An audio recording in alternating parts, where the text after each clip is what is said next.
नमस्ते। आज चाहिँ म धेरै पछाडि अब यो युट्युबको च्यानलको माध्यमबाट चाहिँ तपाईहरुसँग एउटा नयाँ कन्सेप्टमा चाहिँ कुरा गर्न गइरहेको छु। अब त्यो लकडाउनको टाइममा चाहिँ हामीहरूले भिडियोहरू बनाएर हालेका थियौँ र त्यसबाट धेरैजनाले चाहिँ सायद इन्फर्मेसन्स पाउनु भएको छ र त्यो युजफुल पनि भएको छ धेरैजनामा। र आज चाहिँ हामी बेसिकली टिडीएस को सिस्टम के छ त नेपालमा, नेपालभित्र कस्तो कस्तो ट्रान्जेक्सनमा के कति रेटमा टिडीएस लाग्छ भन्ने कुराहरू चाहिँ आजको हाम्रो यो सेसनमा हामी कभर गर्न खोजिरहेका छौँ। स्वागत छ तपाईलाई मेरो च्यानलमा। म सुजन आचार्य। लेट्स बिगिन है त। ओके, टिडीएस भनेको चाहिँ हामी यसको फुल फर्म चाहिँ ट्याक्स डिडक्टेड एट सोर्स भन्छौँ यसलाई। र यसको मतलब के हुन्छ भन्दा कुनै पनि इन्कमको सोर्समा यदि हामी ट्याक्स काट्छौँ भने that is called TDS, tax deducted at source. अब यो जुन टिडीएस को ट्रान्जेक्सन हुन्छ त्यसमा चाहिँ दुईटा पार्टीजहरु इन्भल्भ हुन्छ। एउटा चाहिँ डिडक्टर पार्टी इन्भल्भ हुन्छ भने अर्को डिडक्टी भन्छौँ हामी। डिडक्टर भनेको चाहिँ जसले पेमेन्ट गर्दैछ, जसले चाहिँ पेमेन्ट गर्दैछ र जसले टिडीएस काट्छ हैन, टिडीएस घटाउँछ अथवा त्यो टिडीएस चाहिँ काट्ने काम गर्छ, त्यसलाई हामी के भन्छौँ, डिडक्टर भन्छौँ। र डिडक्टी भनेको चाहिँ जसको बिहाफमा हामी ट्याक्स काटिरहेको छौँ हैन, जसको चाहिँ त्यो ट्याक्स एक्चुअलमा त्यो इन्कमको ट्याक्स चाहिँ जसको हो त्यो मान्छेलाई हामी के भन्छौँ, डिडक्टी भन्छौँ। भनेको जसको चाहिँ ट्याक्स काटिरहेको छ उसलाई हामी डिडक्टी भन्छौँ है। अब यो कस्तो हुन्छ भने डिडक्टरले पैसा काट्यो, काटिसके पछाडि तपाईको फेरि लगेर गभर्नमेन्टलाई पेमेन्ट गर्दिएन, डिडक्टीको नाममा पेमेन्ट गर्दिएन, डिडक्टीको प्यानमा पेमेन्ट गर्दिएन भने त्यसलाई हामी फेरि के हुन्छ, त्यहाँनिर चाहिँ प्रब्लम आउन सक्छ। त्यही भएर डिडक्टरको एउटा रेस्पोन्सिबिलिटी के बन्छ भन्दा टिडीएस काटिसके पछाडि डिडक्टीको प्यान नम्बरमा तपाईको चाहिँ डिपोजिट गरिदिने रेस्पोन्सिबिलिटी चाहिँ कसको हो त, डिडक्टर को हुन्छ। र त्यसलाई हामी त्यो जुन प्यान नम्बरमा डिपोजिट गरेर जुन रिपोर्टिङ हुन्छ त्यसलाई हामी इटिडीएस पनि भन्छौँ, टिडीएस रिटर्न पनि भन्छौँ है। यो चाहिँ बुझ्नु पर्यो। डिडक्टर र डिडक्टी दुईटा पार्टी हुने भए र त्यो दुईटा पार्टी को चाहिँ जुन डिडक्टरले पैसा काटेको हुन्छ त्यो पैसा काटेको चाहिँ डिडक्टीको नामको पैसा हो त्यो, त्यही भएर उसले के गर्नुपर्छ, उसको प्यान नम्बरमा डिपोजिट गरिदिनु पर्ने हुन्छ है त। अनि टिडीएस सर्टिफिकेट पनि एउटा इस्यु गर्नुपर्ने हुन्छ यदि इटिडीएस नगरेको अवस्थामा। अब हेरौँ तपाईको कस्तो कस्तो सोर्समा चाहिँ हाम्रो नर्मली टिडीएस को प्रोभिजन्सहरु लाग्छ त। हेरौँ तपाईको चाहिँ नर्मली स्यालेरिजहरुमा चाहिँ हामी टिडीएस काटेको देख्छौँ, कन्सल्टेसन फिजहरुमा टिडीएस काटेको देख्छौँ, इन्ट्रेस्ट पेमेन्टमा ब्याङ्कहरुले टिडीएस काटेको देख्छौँ, अब प्रोफेसनल फिजहरुमा चाहिँ टिडीएस काटेर पेमेन्ट गरेको देख्छौँ हामी, डिभिडेन्डमा पनि 5% टिडीएस काटिन्छ, त्यस्तै कमिसन पेमेन्ट्समा 15% जेनरली चाहिँ टिडीएस काटिरहेको हुन्छ, रेन्ट पेमेन्टमा पनि टिडीएस काटिएको हुन्छ। अब यो रेन्ट पेमेन्टमा चाहिँ अलिकति स्लाइटली डिफरेन्ट छ अहिले प्रोभिजन चाहिँ। रेन्टमा चाहिँ टिडीएस यदि इन्डिभिजुअलको केस छ भने चाहिँ काट्नु पर्दैन, ल्यान्ड एन्ड बिल्डिङको केस छ भने काट्नु पर्दैन, अदरवाइज अरू केसमा चाहिँ टिडीएस काटिन्छ। र विन्डफल गेन्सको मा पनि नर्मली 25% ले चाहिँ हामी टिडीएस काटेको देख्छौँ। यी चाहिँ के हो त, सोर्सेस अफ इन्कम हो जसमा चाहिँ टिडीएस अट्र्याक्ट हुन्छ। र यो जुन जुन हेडमा चाहिँ यदि कसैले पेमेन्ट गर्दैछ भने त्यो पर्सन रजिस्टर्ड पर्सन हुनु पर्यो, त्यो रजिस्टर्ड पर्सनले यो हेड्समा पेमेन्ट गरिरहेको छ भने चाहिँ त्यति बेला टिडीएस काटेर मात्रै पेमेन्ट गर्नुपर्ने हुन्छ। अब ट्याक्समा रजिस्टरै नभएको पर्सन अथवा इन्डिभिजुअल छ भने चाहिँ उनले पर्दैन। अदरवाइज अरू जति पनि चाहिँ जस्तो निकाय छ र ट्याक्समा रजिस्टर्ड भएको छ र निकायले यदि यो खर्च क्लेम गर्छ भने त्यो केसमा चाहिँ के हो त, टिडीएस नकाटेको खर्चलाई चाहिँ ट्याक्सले डिसअलाउ गर्ने चान्सेस हुन्छ। त्यही भएर यी चिजहरू, यी टाइपका खर्चहरू चाहिँ गर्दाखेरिमा चाहिँ कुनै पनि निकायले टिडीएस काटेर मात्रै के गर्नु पर्यो त, यो खर्चहरू गर्नुपर्ने हुन्छ है। यसमा चाहिँ डिभिडेन्ड चाहिँ फेरि खर्चभित्र पर्दैन, यो चाहिँ डिस्ट्रिब्युसन अफ प्रफिट्स हो र डिस्ट्रिब्युसन अफ प्रफिटको पार्टमा पनि 5% चाहिँ के हुन्छ, टिडीएस अट्र्याक्ट हुन्छ। यो कसको बिहाफको, शेयर होल्डरको बिहाफको। अब हेरौँ हाम्रो मैले अलिकति यो कम्पेरेटिभ हिसाबमा बनाएको छु। कम्पेरेटिभ्समा चाहिँ तपाईको 76 77 मा के अप्लाई भइरहेको थियो र 77 78 मा के चाहिँ भएको छ त, अथवा रेटमा के चेन्ज छ भनेर एउटा अलिकति कम्पेरेटिभ स्टडी पनि होस् भन्ने तरिकाले मैले बनाएको छु। र यसमा चाहिँ तपाईको इन्ट्रेस्ट फर्स्टमा चाहिँ interest income from the deposit under micro finance program rural development bank postal saving bank or cooperative under section 11(2) को जुन चाहिँ छ त्यसमा चाहिँ यो इन्ट्रेस्ट पे गर्दाखेरिमा चाहिँ अप टु 25,000 सम्म चाहिँ एक्जेम्सन पाइन्छ र 25,000 भन्दा बढीको केस छ भने चाहिँ मात्र तपाईको इन्ट्रेस्टको ट्याक्स लाग्छ र इन्ट्रेस्टको ट्याक्स कति लाग्छ त भन्दा इन्ट्रेस्टको ट्याक्स चाहिँ यदि इन्डिभिजुअल हो भने 5% लाग्छ र यदि कर्पोरेट हो भने 15% ट्याक्स लाग्छ है। र अर्को पार्ट भनेको चाहिँ तपाईको यो विन्डफल गेन्स छ विन्डफल गेन्समा नर्मली 25%ले ट्याक्स लाग्छ र यसमा एउटा सानो एक्सेप्सन्स पनि छ र विन्डफल गेन ट्याक्समा चाहिँ एक्जेम्सन हुने चान्सेस छ केमा भन्दा 5 लाख सम्मको रिवार्ड हैन यो पनि केमा literature art culture sports journalism science and technology र जेनरल एडमिनिस्ट्रेसनको पार्टमा चाहिँ यदि है त्यसमा कन्ट्रिब्युसन गरे बापत यदि रिवार्ड पाएको छ कसैले भने 5 लाख सम्ममा चाहिँ यो विन्डफल गेन चाहिँ लाग्दैन यो चाहिँ सम्झिनु पर्यो है। त्यसै गरी तपाईको चाहिँ अब रेन्टलको पार्टमा चाहिँ के छ एक्सेप्ट फर हाउस रेन्ट भनेर भनेको छौं हाउस रेन्टको लागि किन त नेचुरल पर्सनलाई हाउस रेन्ट दिएको छ भने यो चाहिँ ओडामा गएर तिर्नुपर्ने हुन्छ यसमा चाहिँ जुन कर्पोरेटले अथवा जुन निकायले यो पैसा तिरिरहेको छ रेन्ट तिरिरहेको छ उसलाई चाहिँ कुनै लायबिलिटी छैन कि टिडीएस डिडक्ट गर्नुपर्ने तर त्यही केस फेरि यदि दुईटा कर्पोरेट बीचमा छ भने फेरि त्यहाँ टिडीएस को प्रोभिजन आउन सक्छ है। त्यसो भएको कारणले गर्दा यसमा पनि 10% टिडीएस लाग्छ रेन्टलमा रेन्टल चार्जेसमा चाहिँ तर यदि नेचुरल पर्सन छ र हाउस रेन्टको हो भने चाहिँ त्यसमा एक्सेप्सन हुन्छ त्यसमा टिडीएस गर्नु पर्दैन। त्यसैगरी अर्को छ payment for vehicle hire to VAT registered person भनेको छ भ्याट रजिस्टर्ड छ भने के हो त यो त नर्मल अरूमा चाहिँ सर्भिसेसहरूको पनि भ्याट रजिस्टर्ड छ भने 1.5% हुन्छ त्यही नै हो र यसमा कुनै पनि चेन्जेस भएको छैन 77 78 मा चाहिँ आएर है यो चाहिँ के हो त 1.5% यदि भ्याट रजिस्टर्ड छ भने यदि नर्मल एग्रिमेन्टको बेसिसको रेन्टल हो भने 10% है। त्यसै गरी अब यो तपाईको ट्रान्सपोर्टेसन सर्भिसको पार्ट छ यो payment of for freight or rental payment against the lease of carriers vehicle relating to carriers of goods भनेको छ यो चाहिँ के हो त यो भनेको ट्रान्सपोर्टेसन सर्भिस हो ट्रान्सपोर्टेसन सर्भिसको केसमा के छ त पहिला चाहिँ के थियो भ्याट बिल भए पनि नभए पनि 2.5% तपाईले ट्याक्स काट्नु पर्थ्यो यदि ट्रान्सपोर्टेसनको खर्च पेमेन्ट गर्दै हुनुहुन्छ भने तर अहिले के भयो अहिले यो 2077 को जुन फाइनान्स एक्ट 778 को लागि आएको छ त्यो चाहिँ के हो त त्यसमा चाहिँ 1.5% फर भ्याट इन्भोइसको लागि चाहिँ 1.5% भनेर तोकेको छ र यदि भ्याट इन्भोइस छैन भने 2.5% नै त्यसमा अप्लाई हुन्छ त्यसमा चाहिँ कुनै चेन्ज भएको छैन। त्यसै गरी कमोडिटी फ्युचर मार्केटको ट्रान्जेक्सनमा कुनै गेन भएको छ तपाईलाई भने त्यसमा तपाईले 10% टिडीएस पे गर्नुपर्ने हुन्छ र त्यसै गरी तपाईको अर्को पार्ट छ म्युचुअल फन्डको म्युचुअल फन्डमा यदि कुनै गेन भएको छ रिटर्न्सहरु पाउनु भएको छ म्युचुअल फन्डको भने त्यसमा चाहिँ जस्ट लाइक इन्ट्रेस्टको जस्तै नेचुरल पर्सन छ भने 5% र अदर देन नेचुरल पर्सनको लागि चाहिँ 15% ट्याक्स अट्र्याक्ट हुन्छ। त्यसै गरी on dividend paid by the resident company partnership firm यदि पार्टनरशिप फर्मले चाहिँ प्रफिट डिस्ट्रिब्युसन गरेछ अथवा कुनै रेजिडेन्ट कम्पनीले प्रफिट डिस्ट्रिब्युसन गरेछ भने to resident person to non-resident person both केसमा चाहिँ के हो त 5% ट्याक्स चाहिँ तपाईको के गर्नुपर्छ पेमेन्ट गर्नुपर्छ यो चाहिँ हामी के भन्छौं यसलाई डिभिडेन्ड ट्याक्स भन्छौं यो चाहिँ 5% छ र 5% ट्याक्स पे गरेर मात्रै हामीले के गर्न पाइयो डिस्ट्रिब्युट गर्न पाइयो प्रफिट।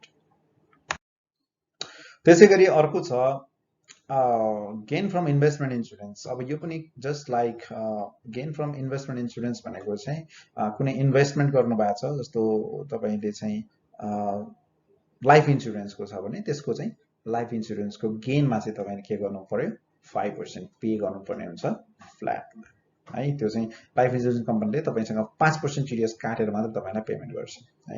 र अर्को चाहिँ पार्ट छ रिटायरमेन्ट फन्डको अनएप्रुभड रिटायरमेन्ट फन्डको पनि जस्ट लाइक इन्भेस्टमेन्ट इन्सुरेन्स 5% नै के छ त ट्याक्सेसन हुन्छ यसमा फ्ल्याटमा 5% काटेर तपाईलाई पेमेन्ट गर्छ त्यसैगरी on payment of interest or similar type having source Nepal by resident bank cooperatives, अब यो केसमा के हो त, अहिले मैले भनिसके, यसमा चाहिँ चेन्ज केही पनि भएको छैन। त्यही पहिला चाहिँ थियो नेचुरल पर्सनको केस छ भने 5% र नेचुरल पर्सन छैन अरू अदर देन नेचुरल पर्सनको केस हो भने 15% टिडिएस चाहिँ तपाईलाई ब्याङ्कले अथवा फाइनान्शियल इन्स्टिट्युसन अथवा कोअपरेटिभ्सले इन्ट्रेस्ट दिने बेलामा चाहिँ काटेर पेमेन्ट गर्छन्।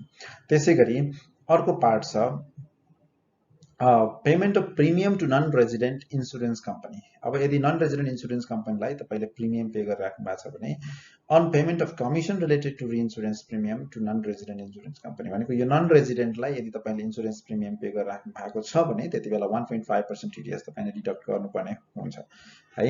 यो पार्टमा पनि क्लियर हो। त्यसैगरी अर्को पार्ट छ पेमेन्ट अगेन्स्ट कन्ट्र्याक्ट अर एग्रिमेन्टको एगेन्स्टमा पेमेन्ट छ भने हेर्नुहोस् है, अब यो टु नन रेजिडेन्ट पर्सनमा कन्ट्र्याक्ट र एग्रिमेन्टको बेसिसमा चाहिँ भएको छ भने त्यति बेला के गर्ने, 5% ट्याक्स डिडक्ट गर्नुपर्ने हुन्छ। यो चाहिँ supply person of non resident है। नन रेजिडेन्टको यदि कन्ट्र्याक्ट र एग्रिमेन्ट बेसिसमा कुनै सप्लाई कन्ट्र्याक्ट छ भने त्यो सप्लाई कन्ट्र्याक्टमा चाहिँ के हुन्छ त, 5% टिडिएस अट्र्याक्ट हुन्छ। र यो कुरा पहिला पनि त्यही थियो, अहिले पनि त्यही छ।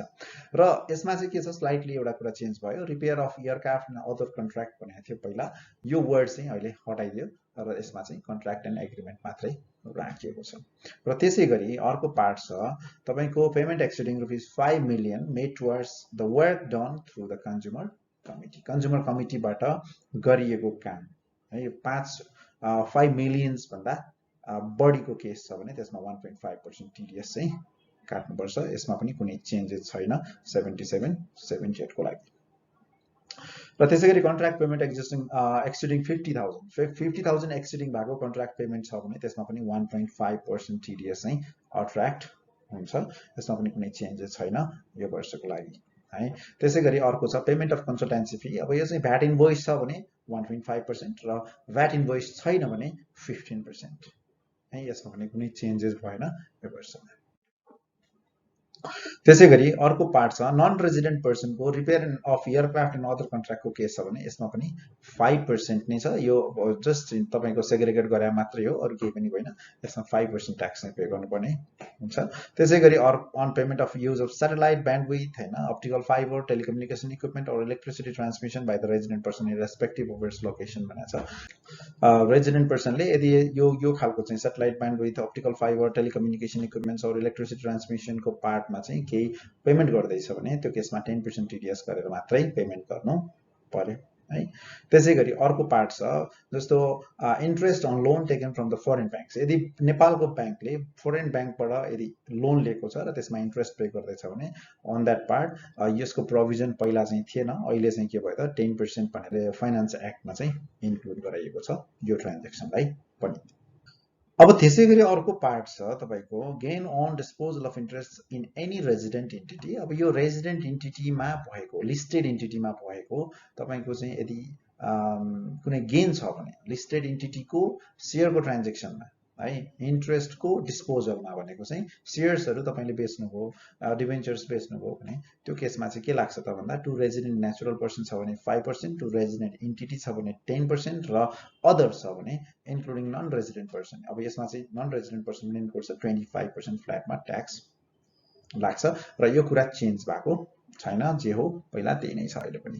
र त्यसैगरी अर्को छ gain on disposal of interest in any resident entity. अनलिस्टेडको केसमा चाहिँ टु रेजिडेन्ट नेचुरल पर्सन छ भने 10%, टु रेजिडेन्ट इन्टिटी छ भने 15% र अदर्स छ भने 25%।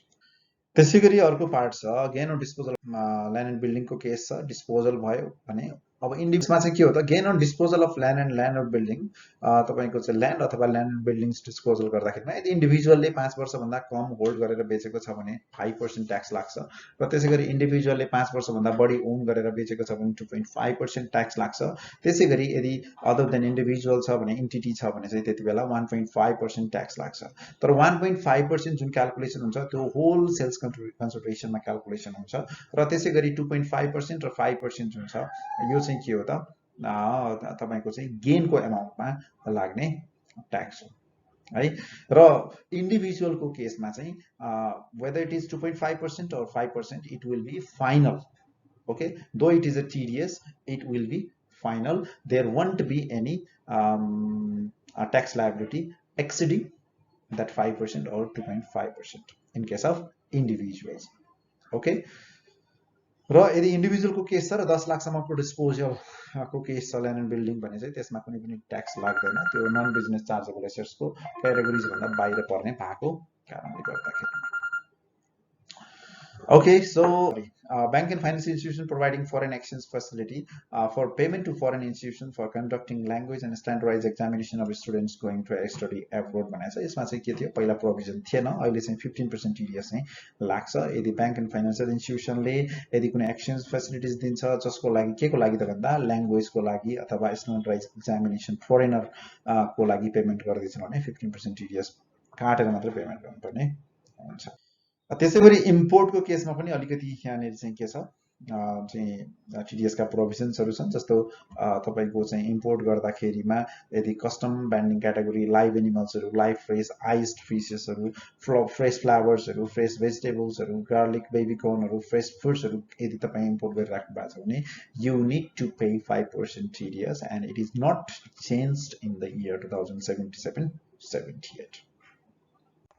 त्यसै गरी अब अर्को चाहिँ के छ त, जस्तो मिटहरू, डायरी प्रोडक्ट्स, एग हनीहरू, कोदो, पापड, जुनेलो, राइस, कनिका एन्ड मैदा, आटा एन्ड पिठो, medical herbs and sugar cane, plant produces, यी सबै कुराहरू तपाईँले यदि किन्दै हुनुहुन्छ बाहिरबाट अथवा इम्पोर्ट गरिराख्नु भएको छ भने you have to pay 2.5% TDS in advance. Okay, एडभान्समा तपाईँले यो डिपोजिट गर्नुपर्ने हुन्छ, then after you can import those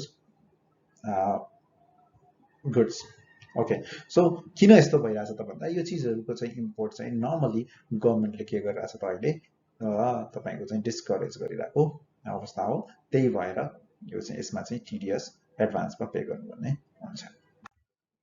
त्यसै गरी on dividend paid by the resident company and partnership firm to resident or non resident person 5% छ यो बोथको लागि। त्यस्तै गरी अब यो चाहिँ के हो त, फाइनल विथहोल्डिङ। अब यहाँ TDS को पार्टमा के छ भन्दाखेरिमा चाहिँ तपाईँको एउटा फाइनल विथहोल्डिङ पेमेन्ट्स हुन्छ, अर्को नन फाइनल भनेको जुन चाहिँ भोलि गएर तपाईँले ट्याक्स रिटर्न फाइल गर्नुपर्ने हुन्छ र त्यसको क्लेम गर्नुपर्ने हुन्छ त्यहाँ, त्यो मात्रै तपाईँको एक्चुअल ट्याक्स लायबिलिटी चाहिँ त्यति बेला डिसाइड हुन्छ र त्यसमा तपाईँले एडजस्ट गर्न पाउनुहुन्छ नन फाइनल, फाइनल नभएको केसमा। तर फाइनल भएको केसमा के हो त भन्दा यदि फाइनल विथहोल्डिङ पेमेन्ट्स कुनै छ तपाईको भने त्यो चाहिँ तपाईले इन्कममा सो गर्नु पनि पर्दैन र त्यसको चाहिँ ट्याक्स तपाईले एक्स्ट्रा तिर्नु पनि पर्दैन है। र यो फाइनल पेमेन्ट्सहरुमा के पर्छ त भन्दा डिभिडेन्ड चाहिँ फर्स्टमा फाइनल भित्र परिहाल्छ। त्यसै गरी vehicle rent and freight made to resident natural पर्सनको केसमा छ भने चाहिँ तपाईको payment of vehicle rent and freight made to resident natural person other than sole proprietor, proprietor बाहेकको है, यो बिजनेसमा हुनु भएन, एउटा इन्डिभिजुअलको केस छ भने 10% चाहिँ फाइनल हुन्छ। On payment of gain in investment insurance by resident natural person 5% हुन्छ। On payment of gain from unapproved retirement fund 5% हुन्छ।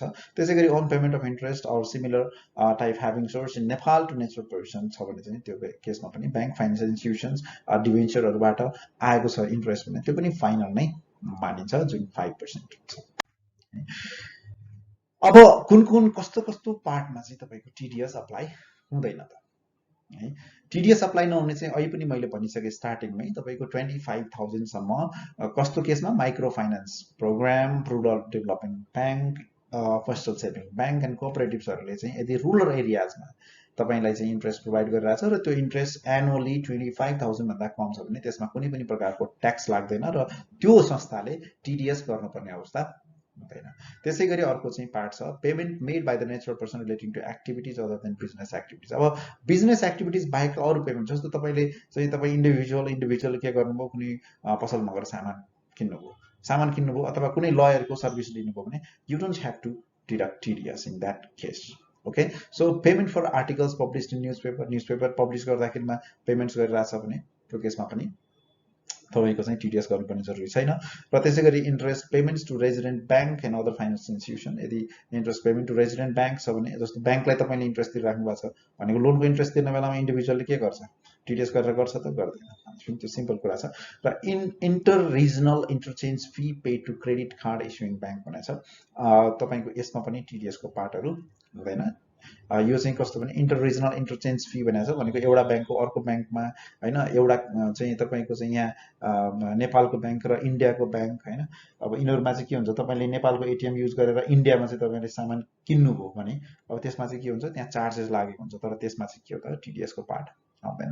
त्यसै गरी interest or fees paid by the government of Nepal under bilateral agreement, यो केसमा पनि तपाईँको चाहिँ टिडिएसको कुराहरू आउँदैन, यो बाइलेटरल एग्रिमेन्ट गभर्मेन्ट अफ नेपालको बिचमा भएको कारणले गर्दाखेरिमा चाहिँ।